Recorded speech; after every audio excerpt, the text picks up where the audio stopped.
नमस्कार दोस्तों, आप सभी का स्वागत है आप सभी के अपन चैनल एमके के भोजपुरी पर। तो दोस्तों एक बार फिर हो जाइए तैयार, आग लगा देने वाला लगन स्पेशल। ये गाना दिलों के धड़कन धनंजय धड़कन का है, जिस गाना का नाम है बरतिया पी के सिगरेट माजा लिए भरपेट, जो कि आप सबको बताया जाएगा इस वीडियो के माध्यम से इस गाना को कब, कितने बजे और किस चैनल पर रिलीज किया जाएगा। तो चलिए सबसे पहले बात कर लेते हैं इस धमाकेदार लगन स्पेशल गाना को लेकर, जिस गाने को गाए हैं सुपरस्टार गायक व नायक सभी के दिलों के धड़कन धनंजय धड़कन, और इस गाना को लिखे हैं, जिस गाने का नाम होने वाला है बरतिया पी के सिगरेट माजा लिए भरपेट।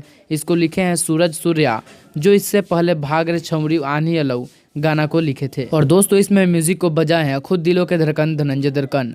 इस गाने को पोस्टर को डिजाइन किया गया है मनीष यादव जी के द्वारा, जो कि आरसी म्यूजिक के जितना भी पोस्टर का प्रोजेक्ट होता है इन्हीं के द्वारा बनाया जाता है। तो दोस्तों आप सभी को बता दूं कि यह गाना, जिस गाने का नाम होने वाला है बरतिया पी के सिगरेट माजा लिए भरपेट, जिसको 17 अप्रैल यानी कि आज रिलीज किया जाने वाला था, लेकिन किसी प्रॉब्लम के कारण इस गाने को आज रिलीज नहीं किया गया है। तो दोस्तों बता दें कि यह गाना, जिस गाना का नाम होने वाला है बरतिया पी के सिगरेट माजा लिए भरपेट, जिसको कल यानी कि 18 अप्रैल को सुबह 6 बजे आरसी म्यूजिक भोजपुरी से रिलीज किया जाएगा।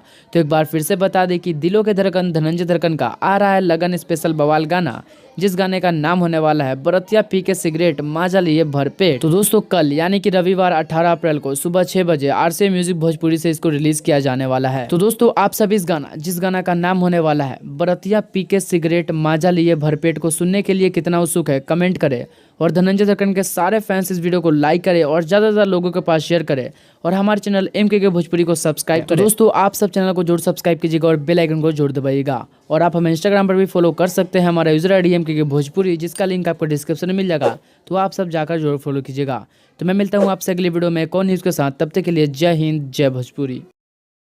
भोजपुरी इंडस्ट्री से जुड़ी कोई भी खबर सबसे पहले देखने के लिए सब्सक्राइब कर ले एमके भोजपुरी को, और साथ ही घंटे को दबाकर ऑल कर लेता है, कोई भी खबर डालूं सबसे पहले आप मोबाइल तक पहुंच सके बिल्कुल फ्री में।